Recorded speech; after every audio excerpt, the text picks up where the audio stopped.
Muy buenas tardes, amados hermanos en Cristo Jesús, que el Señor lo bendiga. En esta tarde quería compartirles un mensaje que el Señor me dio haciendo mis devocionales aquí en la casa, mis estudios bíblicos que hago con frecuencia.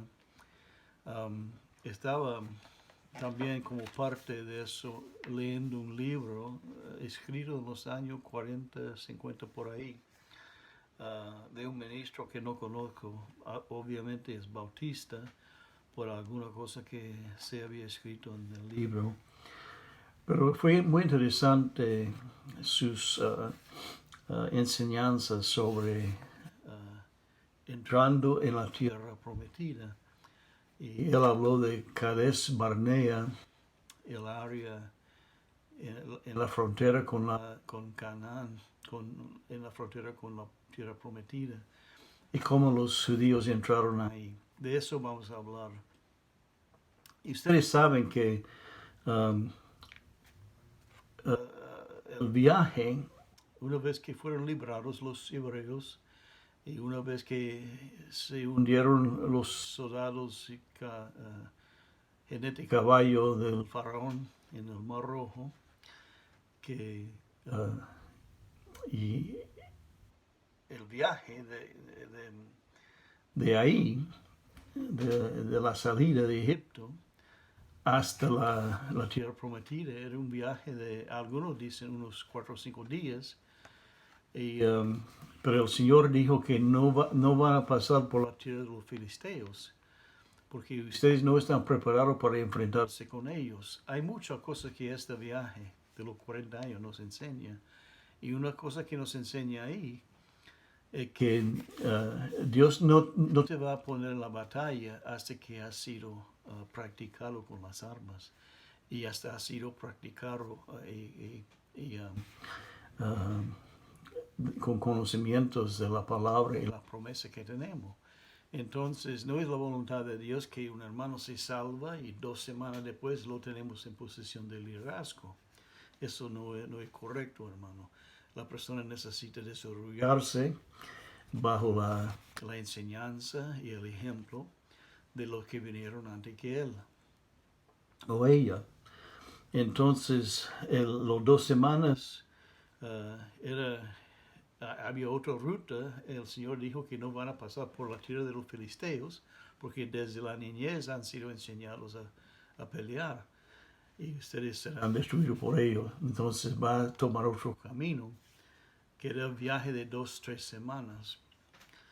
Pero la cosa, usted sabe que la cosa es que rodearon el desierto, viaje de 2 semanas, 3 semanas, les llevó 40 años. Y no era por la ignorancia de Dios para guiar a su gente, claro que no. Dios es todo inteligencia y conocimiento. No era tampoco falta de un buen líder. Moisés tenía todos los conocimientos y la sabiduría para guiar a la gente también hacia la tierra prometida. La razón por la cual que rodeaban así, sin llegar a las promesas, es que era gente rebelde, desobediente, que murmuraba constantemente y no creían en Dios y no confiaban en Dios y su siervo Moisés. Entonces, aquí están ellos, están comenzando a quejarse mucho. El sol es muy fuerte, está muy fuerte ahí en el desierto. Hay fieras, hay viento con la arena, con mucho polvo. Es difícil el viaje. Y están quejándose. Ellos ya han olvidado de los látigos que le dieron en Egipto, que los golpes, que el duro trabajo que hicieron ahí. Se han olvidado de eso.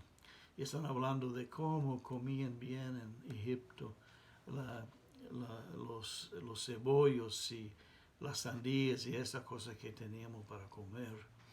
Pero ellos se olvidan del trabajo día y noche siendo esclavizados por el faraón. Además, para nosotros esta esclavitud representa el pecador que está en Egipto, el mundo, y está dominado por Satanás, el faraón. Entonces, ellos están empezando a murmurarse y el Señor les lleva a enfrentarse con este pecado de la amargura de sus corazones y sus muchas quejas. Entonces ellos llegaron a un lugar que se llama Mara y había una fuente de agua y la gente lo rodeaba gozoso, quizás, y tomaron agua y lo escupieron y el agua era malo, era muy amargo. Entonces el Señor, en mi opinión, lo que el Señor estaba haciendo, Él estaba enseñándoles la condición de sus corazones, de amargura en sus corazones y cómo estaba quejando, espumeando cosas feas y contaminadas, lo contaminado de sus corazones, saliendo por su boca y entrando en su mente y siendo enseñado a sus hijos. Pero cuando estuvieron ahí, el Señor mandó a Moisés a cortar rama de cierto árbol y lo echó en el agua y fueron limpiadas las aguas y ellos tomaron, pero no se quedaron ahí. ¿Por qué? Porque el lugar de amargura, el lugar de un corazón de eso, de quejosa y rebelde, las aguas ahí en Mara iban a volverse en el mismo estado que antes, porque era así. Esta fue la naturaleza de las aguas. Dios los curó por un tiempo, pero después de que no sé, sabemos si había algún tipo de ácido como tannic acid, que el ácido tannic que estaba en el árbol, no sabemos que curó las aguas, pero en mi opinión era una curación física, porque las aguas eran físicamente tóxicos o envenenados, y el Señor los sanó con algo físico. Pero después de que había hecho su posibilidad ahí, la rama, las aguas volvieron a ser amargas de nuevo. Así con nosotros también. Dios no quiere que nos quedamos ahí. Ya me siento mejor. Ya no estoy quejando tanto. Ya, Señor, te entiendo. Gracias por haberme perdonado. Pero si te quedas ahí en la misma condición, en el mismo lugar, sin moverse, sin adelantarse, sin madurarse, eso va a mover. Entonces el Señor les llevó de ahí a un lugar que se llama Elim. Elim quiere decir árboles fuertes o lugar fuerte. Los árboles proveían sombra, frutos y pozas de agua había. Había 70 palmeras y 12 pozos de agua. Entonces, Elim era muy diferente que Mara. Elim fue un lugar donde después de que Dios sanó la amargura de los hebreos, ellos fueron más gozosos, más contentos, menos quejosos. Ahí llegaron a Elim y Dios les dio un tiempo ahí para fortalecerse en su espíritu. Así ha sido con nosotros también. Él nos quita la amargura de nuestro corazón y nos lleva a un lugar de descanso. Él nos alimenta espiritualmente, nos da agua de vida, nos da los frutos, el fruto del Espíritu Santo, nos da los frutos nutritivos para nuestro cuerpo. Pero tampoco el Elim no es un lugar permanente. Si hubieran tratado de establecerse ahí una comunidad y vivir allá, cuando vinieron las caravanas pasando por ahí, hubiera sido guerra, porque todo el mundo lo usó. Todo el mundo necesitaba este lugar de pozos y palmeras cuando estaban haciendo sus viajes. Entonces Dios les llevó, porque realmente Dios les quería llevar a la tierra prometida. Para nosotros eso significa el lugar o el tiempo en nuestras vidas en que nos realizamos la promesa de Dios y que vivimos en victoria. Sí, también por supuesto llegar a la presencia de Dios en la eternidad y vivir para siempre con Dios, pero no solamente. Dios quiere que tengamos ahora mismo la victoria en nuestra vida también, ahora. Y no algún día en el cielo solamente, pero acá también necesitamos ganar la victoria y conseguir la promesa de Dios, alcanzar la promesa de Dios.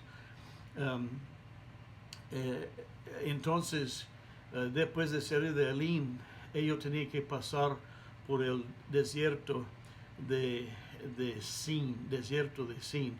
Esta palabra S-I-N en inglés significa pecado. Y ellos pasaron por este lugar de pecado, puede ser, pero la palabra Sin, T-S-I-N, en su lenguaje original, quiere decir espinoso, de muchos espinos. De muchos espinos era un lugar, un pasaje bien difícil de nuevo. Porque cuando tú estás a punto de llegar a la promesa de Dios y a la tierra prometida en tu vida, en tu andar con Dios, el enemigo te va a oponer, él te va a atacar. Entonces, los líderes, Moisés y los líderes enviaron, ahí llegaron por fin a este lugar que se llama Cades Barnea, Cades Barnea. Y yo había imaginado que Cades Barnea era un monte donde ellos podían mirar la tierra prometida, pero no era así. Cades Barnea era un valle. Muchas veces, hermano, antes de conseguir, antes de alcanzar la promesa de Dios, pasamos por un valle, sombra de muerte, desánimo, dudas, muchas cosas, pero tenemos que seguir adelante. Pero cuando Moisés, bueno, ahí, en ese lugar que se llama Cades Barnea, Cades, la palabra Cades Barnea fue formado así: Kadash, que significa santo, Bar, desierto, y Nua, moverse torpemente. Entonces llegaron los hebreos a Cades Barnea, en la frontera con las promesas de Dios. Enviaron 12 espías. 10 de ellos decían: oh, hay gigantes, hay ciudades grandes y preciosas, pero hay gigantes, hay obstáculos. Sí, la tierra produce uvas más grandes que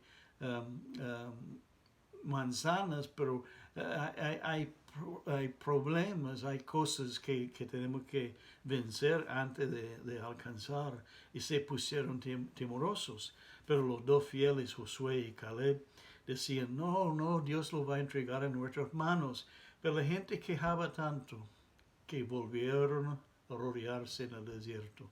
Estaban casi por poner sus pies en la tierra de promesa.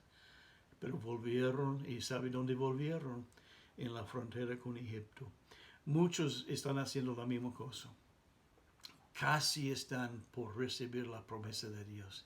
Casi están por alcanzar lo bueno de Dios. Pero vuelvan ahí cerca a Egipto. Por si acaso que algo sea difícil para ellos pueden moverse rápido a lo conocido, a la tierra de Egipto, a la esclavitud del mundo, porque es más fácil, no tengo que hacer nada. Y así hay muchos cristianos, y cada rato vuelven a Egipto, vuelven a Egipto. Y hay mucha oración de parte de su familia, de los hermanos, y la gente vuelve, y vuelve por un tiempo, primero prueba, boom, el regreso a Egipto. Dios no quiere que tú vives en el desierto, en la frontera con Egipto. Ponte en la frontera de Cades Barnea, y prepárate para cruzar la frontera y entrar en la tierra prometida. No maduraron, no avanzaron, no crecía su fe y no recibieron las promesas. Todos los hebreos de 40 años para arriba murieron, menos Josué y Caleb. Todos murieron, y sus huesos así blanqueados en el desierto por el sol y los vientos. Pero nosotros, hermanos, no somos así. Vamos a alcanzar la promesa cuando dicen amén. Yo quiero orar por ti. Oremos. Gracias te doy, Señor, por los que están escuchando mi voz. Tócales, Señor, con el Espíritu Santo. Entre en sus corazones y dale, Señor, la fuerza para seguir adelante. Ayúdales, Señor, como dije ayer en la predicación, a quedarse en la barca, a quedarse en el arca, con la promesa de Dios, la puerta cerrada por Dios, flotando por encima de las aguas de la tormenta, las aguas impetuosas, seguros, Señor. Tengamos, Señor, más confianza en ti. Bendícelo, Señor, te lo pido, en nombre de Cristo Jesús. Amén. Recuerden siempre, hermanos, que yo te quiero mucho y Dios te quiere mucho, mucho más. Amén.